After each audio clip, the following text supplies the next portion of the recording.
Сәлем достар, менің YouTube арнама қош келіпсіздер. Жалпы өткен демалыс күндері өздеріңіз білетіндей Америка кубогы да, Европа чемпионаты да өздерінің жеңімпаздарын анықтады. Өкінішке орай біраз уақыт осындай бір видео түсіруге қолайлы уақыт таппай жүрдім. Мінекей енді нағыз сондай бір нүктесін қоятын уақыт келді деп ойлаймын. Копа Америкаға да өкінішке орай әрине Копа Америка кішкене тасада қалып кетті көзімізден.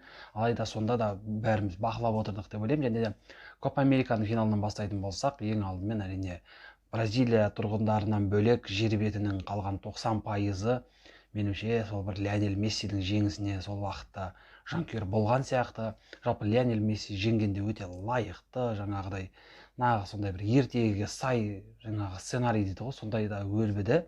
Және де бәрінің тілеуі қабыл болды деп ойлаймын. Жалпы көптің тілеуі.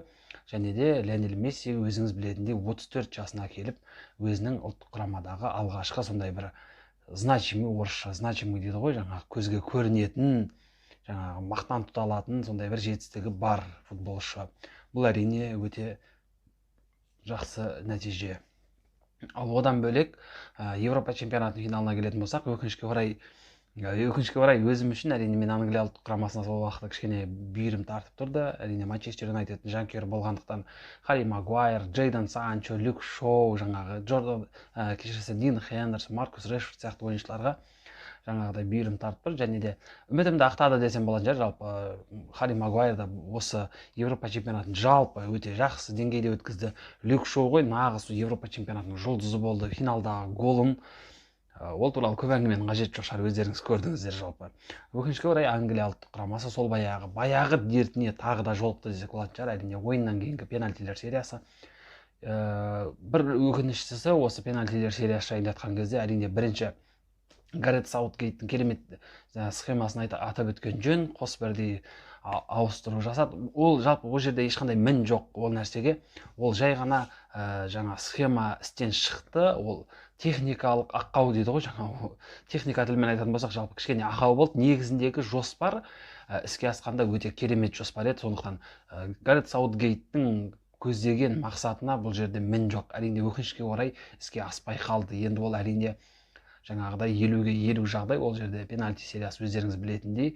Ал жаңағыдай Италия ұлттық құрамасына келетін болсақ, өздеріңіз білетіндей жалпы турнирде турнир басталғанға дейін білінбеді. Турнирдің барысында Италия ұлттық құрамасы нағыз фаворит екен, және де осы жеңіске нағыз лайықты екенін көрсетті. Мен қателеспесем бір видеомда атап өттім, осы Европа чемпионаты жайында. Италия ұлттық құрамасы Европа чемпионатын жеңуі толық мүмкін деп, және де бұл іске асты деп ойлаймын.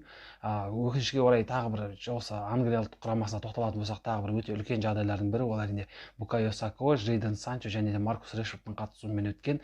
Әрине үшеуі пенальтиден қателесті ғой, және жаңағы нәсілшілдік көзқарас жалпы соңғы жылдарда өте қатты өрбіп келе жатқан. Мен өзім жаңағы адами тұрғыда айта кететін болсам, мен ешқашан жаңағыдай нәсілшілдікті қолдаған да, жаңағыдай қорғаған да адам емес. Мен үшін айырмашылығы жоқ.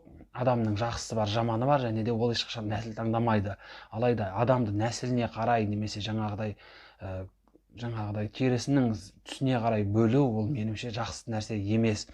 Одан бөлек, мысалы айта кететін болсақ, Маркус Решфордке дейінге де егер ақ нәсілді ойыншыларды қорғап алу керек болатын болса, Дэвид Бекхэмде кезінде пенальтиден қателескен, мен бір кездері бұл туралы өзім видеомда айта кеткен болатынмын. Джейми Каррагер, Фрэнк Лэмпард, барлығы Англия ұлттық құрамасының, жалпы бұл Крис Уодл, басқа да жұлдыздары, бұл Англия ұлттық құрамасының үлкен дерті. Және бұл жаңағыдай бір ақ түске немесе қара түске қарап қалған жайы жоқ. Сондықтан көптеген жанкүйерлердің олай жасауы бұл әрине артықшылық деп ойлаймын өз басым. Ал Америка кубогына келетін болсақ, әрине өкінішті бір адам болатын болса, ол әрине Неймар Бразилиядан өте жақсы Америка кубогын өткізді. Әрине финалға лайық деңгейде шықты, өзін жақсы көрсете білді. Алайда жалпы футбол тілінде Неймар Мессиден бір саты төмен тұрады ғой, қай уақытта да. Және бұл жерде де, бұл финалда да Неймар жаңағыдай Мессиден бір саты төмен қалды негізінде. Ал ойын жағына келетін болсақ, сөзсіз Аргентина ұлттық құрамасы жеңісті қолдан бергісі келмеді. Алайда бір голдан кейін жабылып қалмады. Бір жақсысы, бір голдан кейін жабылып қалмай өте керемет ойын көрсетті. Бұл әрине шабуылға қосылып отырып, бұл әрине құрметке лайық. Қазіргі көптеген ұлттық құрамаларға қарағанда Аргентина ұлттық құрамасының солай ойнағаны үлкен құрметті талап етеді. Және де Аргентина ұлттық құрамасының да, Италия ұлттық құрамасының да жанкүйерлерін осы жерде бір құттықтап өткім келеді осындай жеңістерімен. Және тағы бір Евро чемпионаттың финал жайында айта кететін тағы бір жайт, ол әрине голдар. Қос бірдей голды да қорғаушылар соқты, және де Люк Шоудың голы осы Европа чемпионатының үздік голдарының бірі бола қоймай, ол Европа чемпионатындағы финалдағы гол соққан алғашқы қорғаушының голы болды. Банужидікі әрине екінші, ол системалық тұрғыда екінші болып жазылды. Люк Шоу Европа чемпионаттарының финалында гол соққан алғашқы қорғаушы, және Европа чемпионаттарының финалында гол соққан алғашқы Манчестер Юнайтедтің ойыншысы. Міне осындай қысқа факт бар. Және де Патрик Шикті де құттықтап өту керек. Осы жерде Европа чемпионатында сол Шотландия ұлттық құрамасының қақпасына соққан голы үздік гол болып танылды.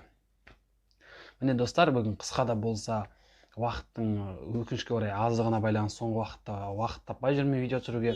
Бүгін де мінекей қысқа да болса осындай сіздермен жаңалықтар, осы Европа чемпионатының финал жайында бөліскім келді. Алдағы уақытта трансферлік жаңалықтар жайында міндетті түрде бөлісетін боламын. Менімен бірге болыңыздар.